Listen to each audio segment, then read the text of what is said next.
अस्सलाम वालेकुम रहमतुल्लाहि व बरकातहू। जैसा कि आप तमाम जानते हैं, जो आजकल गोदी मीडिया के अंदर लॉरेंस का नाम बार बार उठा कर ऐसा वायरल कर रहे हैं जैसे कि कोई एक फ्रीडम फाइटर को भी नहीं करे, ना कोई एक अच्छे लीडर को करे। जो लॉरेंस का जो मामला है उसको लेकर इंडियन गवर्नमेंट के ऊपर बड़े शर्म की बात है, जबकि एक जो हमारा इंडिया है, जो हमारा भारत है, एक बहुत बड़ी ताकत, वो ताकत आज एक क्रिमिनल के सामने घुटने टेकते हुए नजर आ रही है। 2014 के बाद में जो मामला हमारे को देखने को मिल रहे हैं, शायद ही इससे पहले कभी देखने को मिले होंगे। यहाँ पर आम तौर पे कत्लेआम हो रहा, कोई सेफ्टी नहीं है, कहीं गैंग रेप हो जाता, कहीं छोटे छोटे बच्चों का रेप हो जाता। ऐसे मामले शायद इससे पहले तो नहीं हुए होंगे, लेकिन 2014 के बाद से ऐसे मामले एकदम आम तौर पे देखने को मिल रहे हैं। कुछ मामले सामने आते हैं, कुछ मामले दबा दिए जाते हैं। तो ये माहौल आज हमारे भारत का है, ये बड़े अफसोस की बात है। इसके अंदर जो हाल ही में जो कत्ल हुआ, उससे पहले जो कत्ले आम हुए हैं, जैसे कि सिद्धू मूसेवाला एक सिंगर था, उसका भी कत्ल हुआ। वो एक सिख कम्युनिटी से बिलोंग करता था। उस वक्त लॉरेंस को लेकर कोई मीडिया कुछ बता ही नहीं। आज कुछ लोग उसको, लॉरेंस को बोल रहे हैं हिंदू हृदय, हिंदू सम्राट।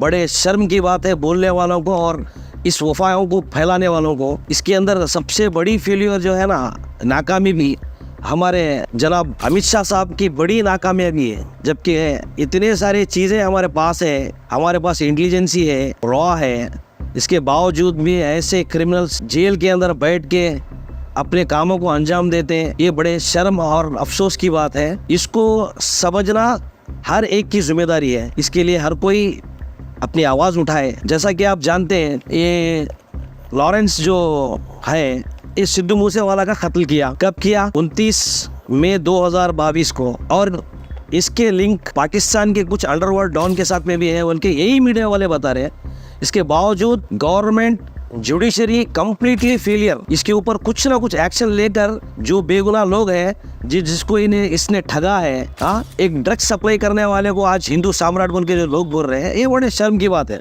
ड्रग्स केस कई इन दिनों में गुजरात के सी पोर्ट पर हमेशा महीने के अंदर 2-3 बार ड्रग्स के मामला सामने आते और उसके अंदर लॉरेंस बिश्नोई का नाम आता। उसके बावजूद भी वहाँ की गुजरात की गवर्नमेंट, उसके ऊपर कोई एक्शन नहीं है। उसको ऐसा रखे कि ये अमित शाह का दामाद है, दामाद को जैसे इंतजाम के साथ में रखा जाता है उस तरह रखे। हाल ही में मैंने एक ये देखा कि लॉरेंस का जो एक्सपेंसिव है, 1 साल का तकरीबन 40 लाख रुपए कुछ उसका खर्चा है। तो लॉरेंस के पीछे क्या कोई बीजेपी हुक्मरान है या बीजेपी गवर्नमेंट उसको सपोर्ट कर रही है? ये सब चीजें सोचने की बात है। एक क्रिमिनल जेल के अंदर रहकर सिद्धू मूसेवाला का मर्डर हुआ, और दूसरा एक करड़ी सेना के सुखदेव सिंह करके जयपुर में उनका मर्डर हुआ। उसकी जिम्मेदारी लॉरेंस बिश्नोई लेता है।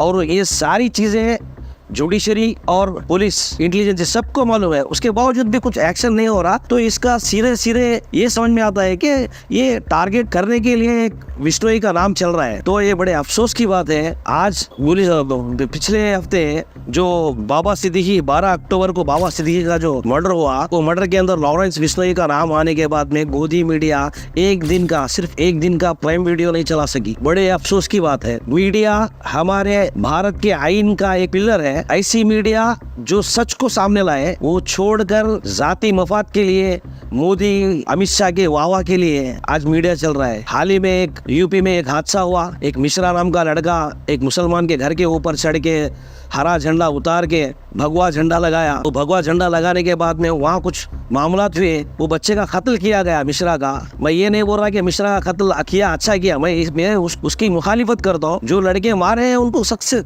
कड़ी सजा दी जाए। लेकिन ये काम करने के लिए उनको उकसाने वाले, ये मनोवादी जो बोलते हैं, मनुस्मृति को मानने वाले लोग, आज 3% रहने वाले लोग तमाम हमारे मकामी लोगों को भड़काने और बहकाने का काम कर रहे हैं। आज बाबा सिद्दीकी को मारने की वजह से हिंदू सम्राट बन गया। क्या सिद्धू मूसेवाला मुसलमान था क्या वो सुखदेव सिंह खरड़ी सेना के जो सदर थे वो मुसलमान थे क्या? वो भी अपने अपने मजहब से ताल्लुक रखते थे। एक बिश्नोई बाबा सिद्दीकी जी को कत्ल करने के बाद में हिंदू सम्राट बन जाता। पहले जो कत्ल किया है उस टाइम पे हिंदू सम्राट नहीं था। ये जो वफाएं फैला रहे हैं।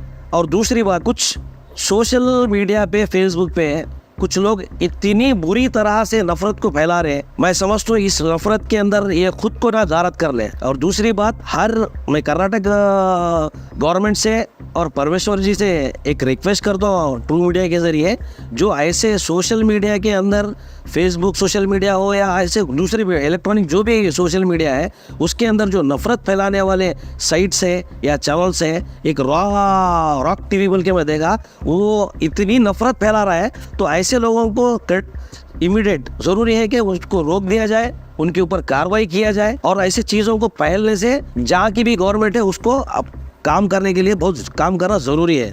और दूसरी बात, अल्फाज बोलने के अंदर कुछ ज़्यादा कम होने की वजह से मौलाना सलमान अजहरी साहब को जेल में बंद किया गया। ये ऐसा लग रहा है कि 2014 से पर्टिकुलरली एक ही कम्युनिटी को टारगेट कर रहे हैं लोग। और लॉरेंस के पीछे कौन है, उसको कैसे इमदाद मिल रही, वो कैसे अपने कार्रवाई को अंजाम दे रहा, इसके पीछे कोई पॉलिटिशियन है या गवर्नमेंट उसके पीछे है, ये सब लोगों को समझना चाहिए और इसके ऊपर आवाज़ उठाना चाहिए। एक सेलिब्रिटी के ऊपर टारगेट करके उसको जान की धमकी देना और उसके घर पे गोलियां चलाना, ये मैं समझता हूँ ये हमारे लिए नहीं, ये इंडियन गवर्नमेंट के लिए बड़े शर्म की बात है। एक और बात काबिले गौर है, जो विश्नोई समाज है उन्हीं के लोगों ने इस कातिल लॉरेंस को अपनी कम्युनिटी से खारिज किया और उन्होंने ये बयान दिया, कुछ साइट्स पे उनका बयान है कि विश्नोई समाज में किसी को सताना, किसी को डराना, किसी को ठगना, किसी को लूटना या किसी का कत्ल करना हमारे समाज में नहीं है। उसके बावजूद भी विश्नोई को सपोर्ट करने वाले इसको किसने एक्सेप्ट किया, और इसका ये विश्नोई समाज पे कलंक है करके उन लोगों ने बोलने के बावजूद भी आज जो लोग उसको सराह रहे हैं, ये बड़े ही अफसोस की बात है। और दूसरी बात, इसके अंदर ये जो हाल ही में आपने देखा कि एक गुजरात के जेल के अंदर बैठकर उसको इंटरनेट फैसिलिटी मिल रही है, फोन पे बात कर रहा है, पाकिस्तान से उसके कॉन्टेक्ट्स है। और हाल ही में हमने देखा एक पाकिस्तान का अंडरवर्ल्ड डॉन करके, यही गोदी मीडिया वाले बताए कि सलमान खान का कॉम्प्रोमाइज किया। ये सारी चीजें गौर करने की बात है। इसके ऊपर ये जो चल रहा है, इसके पीछे कम्प्लीटली गवर्नमेंट का सपोर्ट है और गवर्नमेंट पूरी तरह से इसको इमदाद कर रही है। और ये बीजेपी वालों का इनडायरेक्टली एक खेल है, डायरेक्टली नहीं, इनडायरेक्टली एक खेल है। लिहाजा इसके ऊपर मोदी जी को सवाल है, क्या विश्नोई गैंग खत्म होगी, भारत के अंदर अमन सुकून कायम होगा या नहीं, इसी तरह दहशत में लोग अपनी जिंदगी को जीते रहेंगे? ये मोदी जी से सवाल है और मोदी जी इसके ऊपर कार्रवाई करना जरूरी है। और महाराष्ट्र गवर्नमेंट, जो एकनाथ शिंदे की जो गवर्नमेंट है, गवर्नमेंट अब बाबा सिद्दीकी के ऊपर जो मामला हुआ उसके ऊपर गवर्नमेंट क्या अपना डिसीजन लेगी, ये देखना चाहिए हमें, और इसके ऊपर आवाज उठानी चाहिए। इतना कहते हुए मैं अपनी बात खत्म करता हूँ।